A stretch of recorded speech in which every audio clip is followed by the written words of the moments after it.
नमस्कार, आप सभी का स्वागत डीडी न्यूज पर। आपके साथ मैं हूं मुकुल शर्मा। इस वक्त की बड़ी और अहम खबरें आपके साथ करेंगे साझा, लेकिन सबसे पहले नजर डालते हैं इस वक्त की हेडलाइंस पर। प्रधानमंत्री आज नई दिल्ली में अंतर्राष्ट्रीय वायु परिवहन संघ की 81वीं वार्षिक आम बैठक को करेंगे संबोधित। सम्मेलन में विमानन उद्योग से जुड़े प्रमुख मुद्दों पर होगी चर्चा।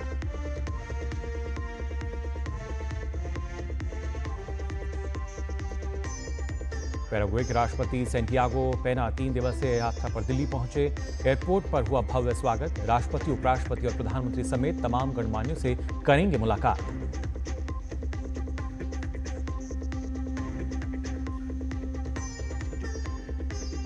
सफलतापूर्वक चल रहा है operation Sindoor outreach. Algeria, Spain, Britain, Liberia और ब्राजील समेत तमाम देशों में सर्वदलीय प्रतिनिधिमंडलों को मिल रहा है व्यापक समर्थन।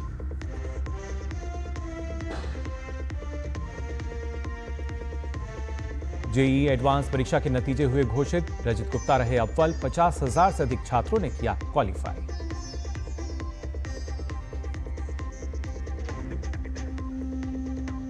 और विश्व शतरंज चैंपियन डी गुकेश की बड़ी जीत। नॉर्वे चेस के छठे दौर में नॉर्वे के दिग्गज और पूर्व विश्व चैंपियन मैग्नस कार्लसन को हराया।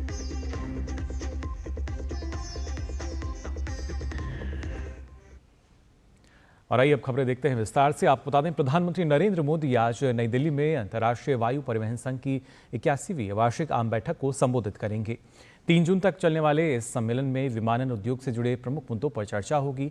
इस सम्मेलन में 1700 से अधिक वैश्विक प्रतिनिधि, सीईओ और नीति निर्माता शामिल होंगे। वैश्विक विमानन क्षेत्र में उभरते कौशल की वजह से पूरे विश्व की निगाहें भारत पर हैं।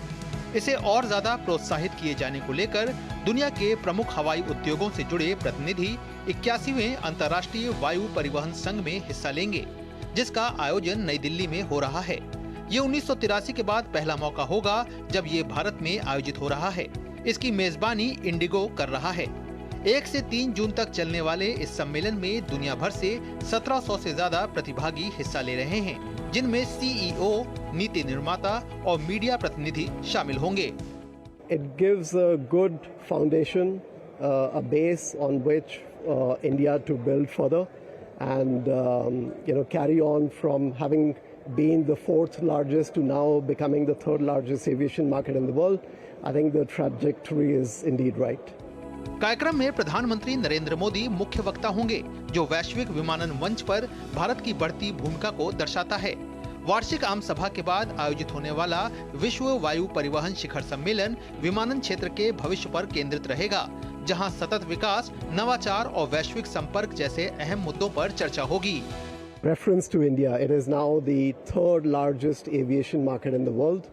So given all of these developments, the significance of Indian aviation, the emergence of stronger airlines, development of airport infrastructure, it is really opportune that we will have Prime Minister Mr. Narendra Modi delivering the keynote. Bharat का विमानन क्षेत्र तेजी से उड़ान भर रहा है। यह लगभग 3,70,000 लोगों को सीधे रोजगार देता है और $5.6 बिलियन की अर्थव्यवस्था में हिस्सेदारी करता है। पर्यटन और अप्रत्यक्ष प्रभावों को मिलाकर ये आंकड़ा बढ़कर 77 लाख नौकरियों और $53.6 बिलियन का योगदान बन जाता है, जो भारत के सकल घरेलू उत्पाद का 1.5% है। जब वैश्विक विमानन उद्योग अपने भविष्य की दिशा तय कर रहा है, तो दुनिया की निगाहें टिकी है नई दिल्ली पर। रिकॉर्ड भागीदारी और उच्च स्तर की बातचीत के साथ भारत न सिर्फ IATA की मेजबानी कर रहा है, बल्कि नेतृत्व भी दे रहा है भारत मंडपम में। कैमरा पर्सन अनिल ठाकुर के साथ मैं तापस भट्टाचार्य, दूरदर्शन समाचार, दिल्ली। पैराग्वे के राष्ट्रपति सैंटियागो पेना पालासियोस भारत की 3 दिवसीय यात्रा पर नई दिल्ली पहुंच चुके हैं। दिल्ली पहुंचने पर उनका भव्य स्वागत किया गया। अपनी यात्रा के दौरान राष्ट्रपति पेना प्रधानमंत्री नरेंद्र मोदी से मुलाकात करेंगे। दोनों नेता द्विपक्षीय संबंधों के संपूर्ण आयाम की व्यापक समीक्षा करेंगे। इसके बाद राष्ट्रपति पेना राष्ट्रपति द्रौपदी मुर्मू से भी मुलाकात करेंगे। साथ ही उपराष्ट्रपति जगदीप धनखड़ और विदेश मंत्री डॉक्टर एस जयशंकर से भी मुलाकात करेंगे। भारत और पैराग्वे संयुक्त राष्ट्र सुधार, जलवायु परिवर्तन, नवीकरणीय ऊर्जा को बढ़ावा देने और आतंकवाद के खिलाफ लड़ाई सहित कई वैश्विक मुद्दों पर समान विचार साझा करते हैं।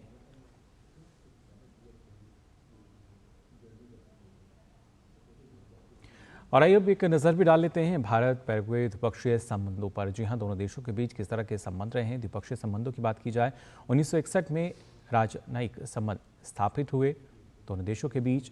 मार्च 2006 में भारत में जो दूतावास है वो खुला। मुंबई, चेन्नई और कोलकाता में पैराग्वे के वाणिज्य दूतावास हैं। 2022 में असून्सियन में भारतीय दूतावास का संचालन शुरू हुआ। वैक्सीन मैत्री के तहत पैराग्वे को कोवैक्सीन का उपहार भी दिया भारत ने। 2022-23 में 477 मिलियन अमेरिकी डॉलर का द्विपक्षीय व्यापार दोनों देशों के बीच। वहीं भारत से मोटर वाहन, कृषि रसायन, ऑटो पार्ट्स और दवाओं का निर्यात किया जाता है, जबकि पैराग्वे से सोया तेल, लोहा इस्पात, एल्यूमिनियम और पशु उत्पाद का निर्यात होता है। 2004 में भारत मर्कोसुर अधिमान्य व्यापार समझौता हुआ और साथ ही साथ भारतीय कला, संस्कृति और विरासत के प्रति पैराग्वे का जो काफ़ी लगाव है वो भी देखा जा सकता है। वहीं IDY के सभी संस्करणों में पैराग्वे के लोगों की भागीदारी है। यानी जब योगा की हम बात कर रहे हैं, महात्मा गांधी की 150वीं जयंती पर असून्सियन में स्मारक डाक टिकट भी जारी हुआ था। तो ये तमाम संबंध रहे हैं दोनों देशों के बीच।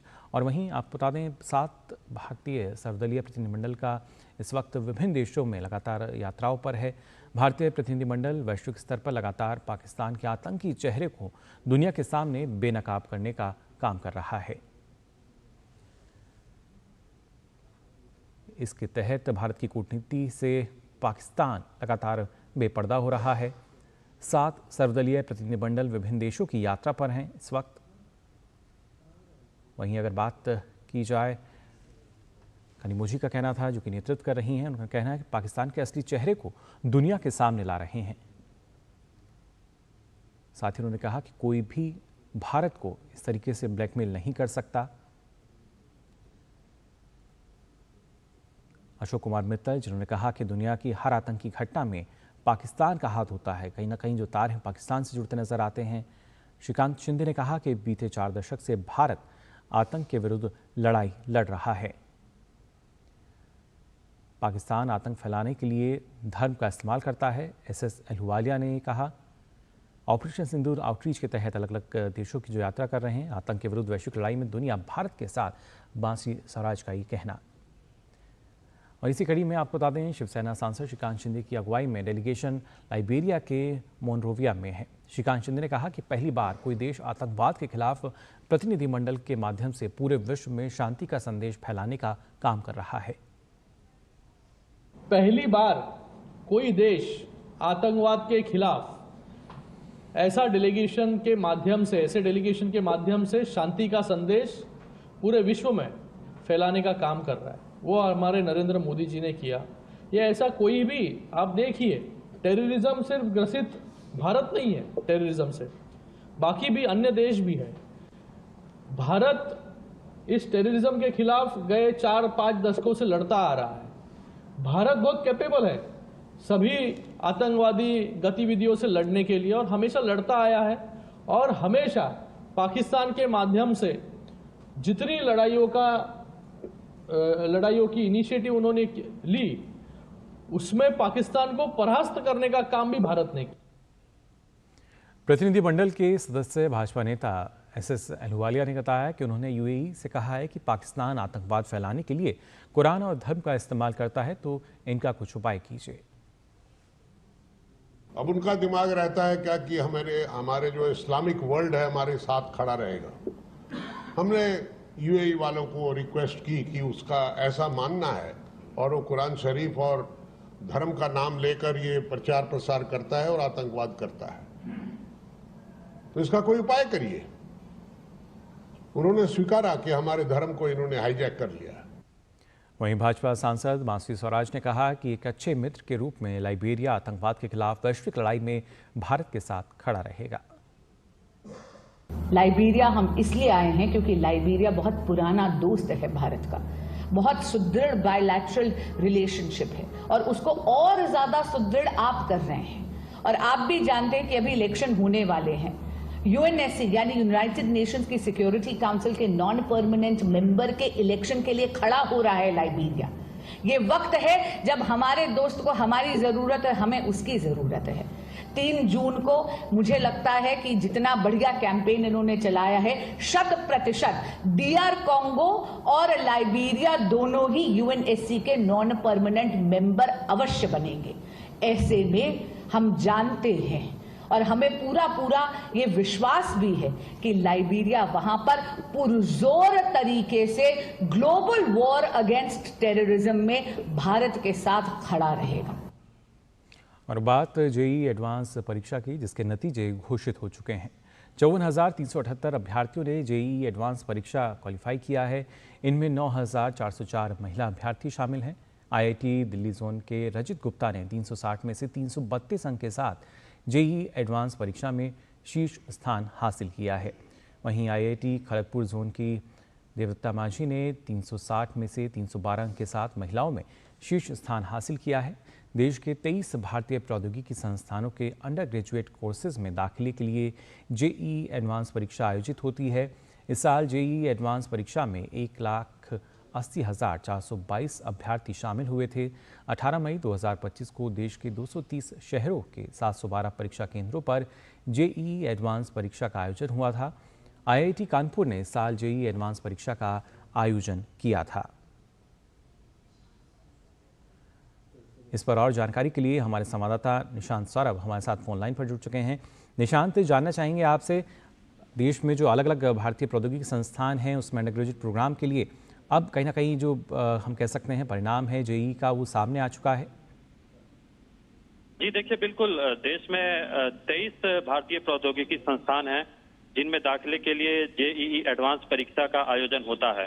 और जेईई एडवांस परीक्षा के लिए इस साल 1,87,000 कैंडिडेट्स ने क्वालिफाई किया था, जिसमें से 1,80,422 अभ्यर्थी शामिल हुए थे इस परीक्षा में।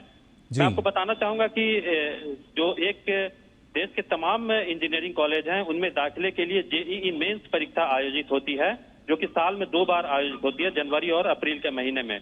उसमें जो बच्चे शीर्ष रैंक हासिल करते हैं वो जेईई एडवांस के लिए क्वालिफाई करते हैं। तो जेईई मेंस में जो शीर्ष रैंक हासिल करने वाले 1,87,000 बच्चे जेईई एडवांस के लिए क्वालिफाई किए थे। और ये जेईई एडवांस परीक्षा केवल भारतीय प्रौद्योगिकी संस्थान, जो कि देश के शीर्ष इंजीनियरिंग कॉलेज में गिनती होती है भारतीय प्रौद्योगिकी संस्थानों में, उसमें दाखिले के लिए जेईई एडवांस परीक्षा आयोजित होती है। तो 18 मई को इसका आयोजन हुआ था और आज इसके परिणाम घोषित हो गए हैं। और जैसा कि आपने बताया कि IIT दिल्ली जोन के रजित गुप्ता, जिन्होंने 360 में से 332 अंक हासिल किए हैं, और IIT खड़गपुर जोन की ही देवदत्ता माझी है, जिन्होंने 360 में से 312 अंक हासिल कर महिलाओं में शीर्ष स्थान हासिल किया है। तो निश्चित तौर पर इस बार 54,378 अभ्यर्थियों ने जो क्वालिफाई किया, उनमें महिलाओं की भी अच्छी खासी संख्या है। 9,400 से अधिक महिला अभ्यर्थी शामिल हैं जिन्होंने IIT में दाखिले के लिए क्वालिफाई किया है। और अगर जिन्होंने क्वालिफाई किया उनमें टॉप 10 की बात करें तो IIT दिल्ली जोन के सबसे अधिक 4 अभ्यर्थियों ने क्वालिफाई किया, जबकि IIT बॉम्बे जोन के 3 अभ्यर्थी टॉप 10 में शामिल हैं। अगर शीर्ष 100 की बात करें, टॉप 100 की बात करें, तो उसमें IIT बॉम्बे और IIT दिल्ली दोनों जोन के 31 अभ्यर्थी शामिल हैं। मतलब अगर शीर्ष अभ्यर्थियों की बात करें तो उनमें IIT दिल्ली और IIT बॉम्बे जोन के ही अभ्यर्थियों का कब्जा है शीर्ष स्थानों पर। तो इस बार जो जेईई एडवांस क्वालिफाई करने वालों में इन्हीं 2 जोन के सबसे अधिक अभ्यर्थी शामिल हैं। और काफी एक कठिन परीक्षा मानी जाती है। IIT में दाखिले की जो परीक्षा होती है काफी कठिन मानी जाती है और 360 अंकों की परीक्षा होती है। 120 अंकों की परीक्षा फिजिक्स, केमिस्ट्री और मैथमेटिक्स की होती है। और कितनी कठिन परीक्षा होती है उसका अंदाजा इसी बात से लगाया जा सकता है कि जो कॉमन रैंक लिस्ट में जो एग्रीगेट जो क्वालिफाइंग मार्क्स है वो 360 में से 74 है। तो 360 में से 74 जो मिनिमम क्वालिफाइंग मार्क्स है, यानी कि कुल अंकों का 20.56%। तो इससे आप अंदाजा लगा सकते हैं कि कितनी कठिन परीक्षा जेईई एडवांस की होती है। और वो भी क्यों नहीं, क्योंकि जो देश के शीर्ष संस्थान है भारतीय प्रौद्योगिकी संस्थान, उसमें बच्चे दाखिला लेते हैं जिनकी गिनती दुनिया के टॉप इंजीनियरिंग कॉलेजों में होती है। बिल्कुल, कहीं ना कहीं जी, हजारों छात्रों की जो मेहनत है वो यहाँ सफल होती नजर आई है। फिलहाल बहुत बहुत शुक्रिया निशांत आपका इस महत्वपूर्ण अपडेट के लिए। तो जी एडवांस परीक्षा का जो परिणाम है वो घोषित किया गया है, इसके ऊपर हमारे संवाददाता जानकारी दे रहे थे। फिलहाल बुलेटिन में हम यहाँ रुक रहे हैं, एक छोटे से ब्रेक के लिए, जल्द लौटते हैं।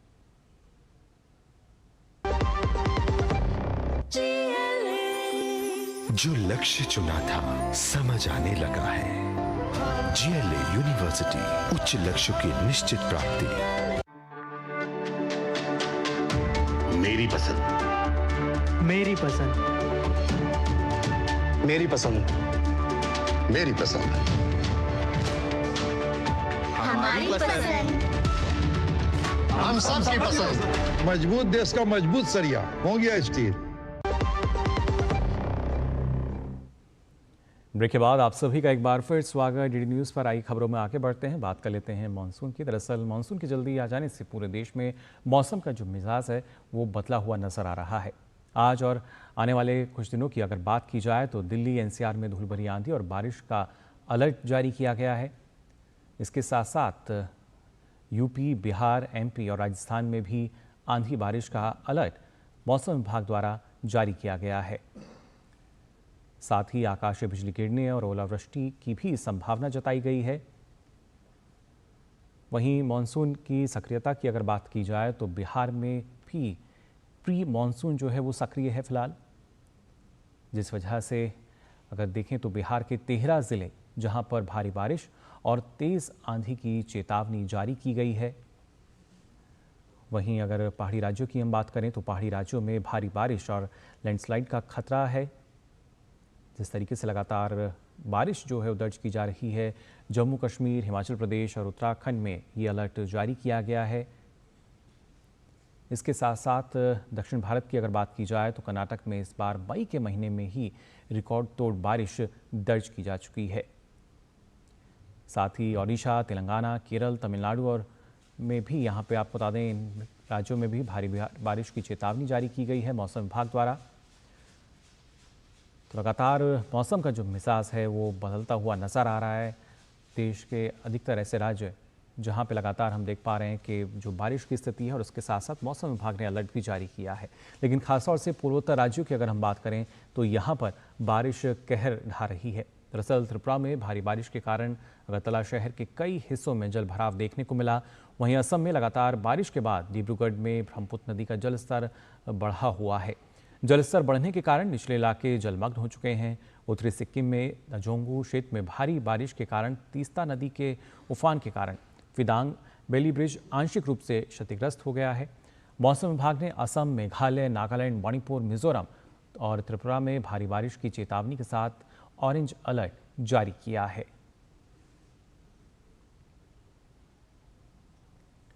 मणिपुर और सिक्किम की अगर बात की जाए तो भारी बारिश के कारण यहाँ पर कई ऐसे इलाके हैं जो कि पूरी तरीके से जलमग्न हो गए हैं, जिस वजह से जो स्थानीय लोग हैं उन्हें यहाँ परेशानियों का सामना करना पड़ रहा है। ऐसे मुश्किल वक्त में भारतीय सेना और असम राइफल्स ने ऑपरेशन जल राहत 2 के दूसरे दिन मणिपुर के इम्फाल पूर्व और इम्फाल पश्चिम जिलों में व्यापक बाढ़ बचाव अभियान जारी रखा, जिसमें वांगखेई, हेगिंग, लामलोंग, खोरई और एहलूब जैसे गंभीर रूप से जलमग्न क्षेत्रों से बच्चों और बुजुर्गों सहित करीब 500 से अधिक नागरिकों को बचाया गया। बचाव कार्यों के लिए सेना के इंजीनियर्स की BAUT इन्फ्लेबल नाव से लैस 10 बाढ़ राहत कॉलम तैनात किए गए थे। बाढ़ को रोकने के लिए अरपति लामखाई के पास टूटी हुई एरल नदी की दीवार पर आपातकालीन मरम्मत की गई। वहीं गृह मंत्री अमित शाह ने बाढ़ प्रभावित राज्यों के मुख्यमंत्रियों से स्थिति के बारे में चर्चा की। उन्होंने मानसून के कारण आई भीषण बाढ़ और भूस्खलन का सामना कर रहे इस क्षेत्र को पूरा सहयोग देने का आश्वासन दिया।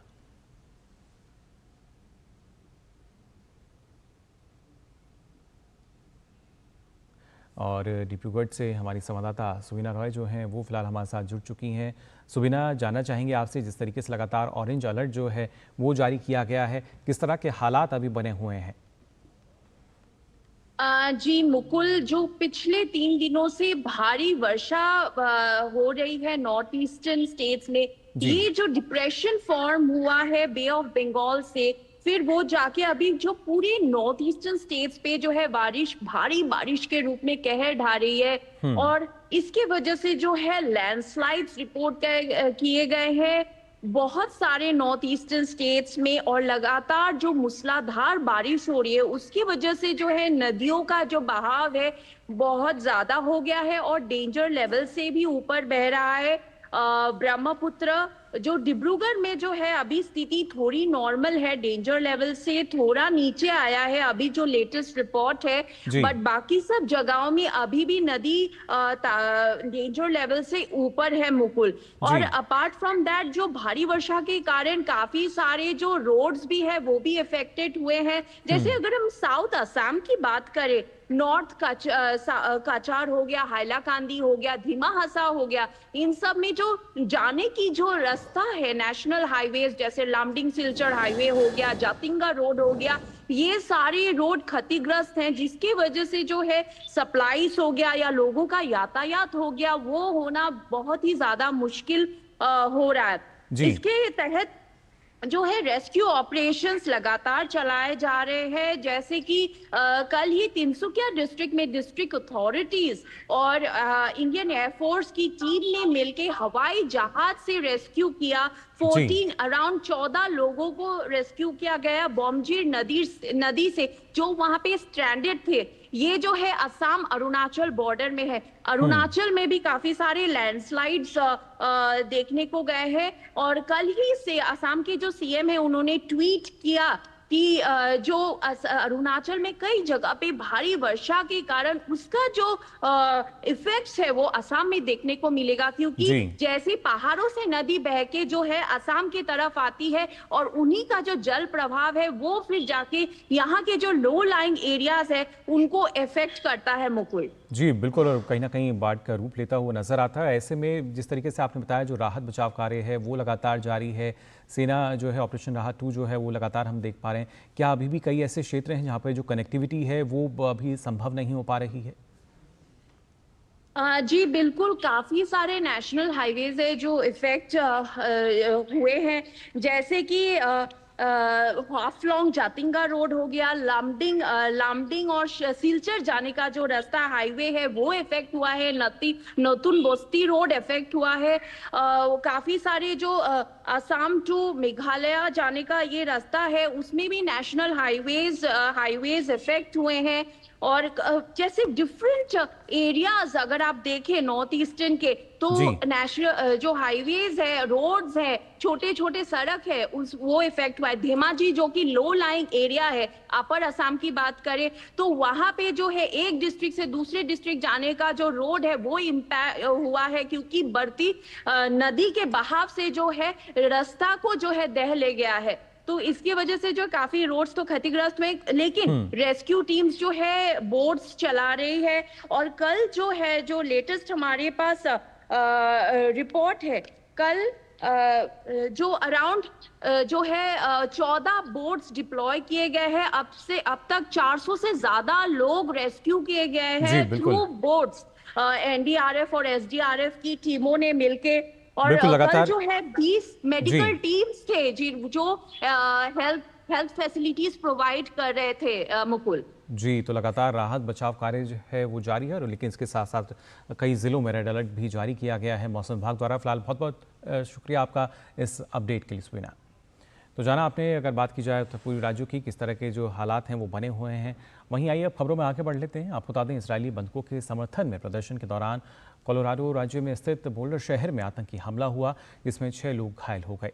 इस घटना को लेकर FBI निदेशक काश पटेल ने कहा है कि कोलोराडो में इस्राइल समर्थक यहूदी विरोध प्रदर्शन पर आतंकवादी हमला हुआ है। प्रारंभिक रिपोर्ट से पता चला है कि मोलोटोव कॉकटेल का इस्तेमाल किया गया था और बच्चे सहित 6 लोग इस दौरान घायल हुए। इस हमले पर कांग्रेस सांसद शशि थरूर ने अपनी प्रतिक्रिया देते हुए सोशल मीडिया प्लेटफॉर्म X पर लिखा है कि बोल्डर के कोलोराडो में हुए आतंकी हमले के बारे में जानकर चिंता हुई। हमें राहत है कि इसमें किसी की जान नहीं गई। हम सभी विदेश मंत्री के साथ हैं। और वहीं इस्तांबुल में प्रस्तावित रूस यूक्रेन वार्ता से पहले यूक्रेन ने रूस पर बड़ा ड्रोन हमला करके उसके 40 से अधिक सैन्य विमानों को निशाना बनाया। यूक्रेन की सुरक्षा एजेंसी के अधिकारियों ने दावा किया है कि यूक्रेन की सेना ने रूस की Tu-95 और Tu-22 बम वर्षकों सहित अन्य युद्धको विमानों को तबाह कर दिया। ये ड्रोन हमला रूस पर किया गया अब तक का सबसे बड़ा हमला बताया जा रहा है। वहीं मॉस्को ने यूक्रेनी हमलों को आतंकवादी कृत्य करार दिया। जापान में भूकंप के तेज झटके महसूस किए गए। रिएक्टर पैमाने पर भूकंप की तीव्रता 6.0 मापी गई। यह भूकंप 20 किलोमीटर की गहराई पर आया। आपको बता दें कि 31 मई को भी जापान के हुआकाइडो में 6.1 तीव्रता का भूकंप आया था, जिसकी गहराई भी 20 किलोमीटर पर ही थी और भूकंप का केंद्र हुआकाइडो के पूर्वी तट पर था। और खबर खेल जगत से आपको बता दें, नॉर्वे चेस के छठे दौर में विश्व शतरंज चैंपियन डी गुकेश ने नॉर्वे के दिग्गज और पूर्व विश्व चैंपियन मैग्नस कार्लसन को हरा दिया। ये गुकेश की कार्लसन के खिलाफ पहले ओवर द बोर्ड क्लासिकल जीत है। गुकेश के लिए एक कमबैक जीत रही। प्रतियोगिता के पहले दौर में काले मोहरों से खेलते हुए गुकेश को कार्लसन के खिलाफ हार का सामना करना पड़ा था। पंजाब किंग्स ने आईपीएल फाइनल में अपनी जगह बना ली है, जहां कल उसका सामना रॉयल चैलेंजर्स बेंगलुरु से होगा। क्वालीफायर 2 में पंजाब किंग्स ने मुंबई इंडियंस को 5 विकेट से हरा दिया। मुंबई को दिए 204 रन के लक्ष्य को पंजाब की टीम ने 19 ओवर में 5 विकेट खोकर हासिल कर लिया। पंजाब के लिए कप्तान श्रेयस अय्यर ने सर्वाधिक 87 रन बनाए। इससे पहले मुंबई की अगर बात की जाए तो मुंबई ने बल्लेबाजी करते हुए 20 ओवर में 6 विकेट पर 203 रन बनाए। मुंबई की ओर से तिलक वर्मा और सूर्य कुमार यादव ने 44 रन बनाए। तो फिलहाल के लिए इस बुलेटिन में बस इतना ही, लेकिन देश और दुनिया की तमाम खबरों के लिए आप देखते रहिए डीडी न्यूज़। मुझे दीजिए अनुमति। नमस्कार।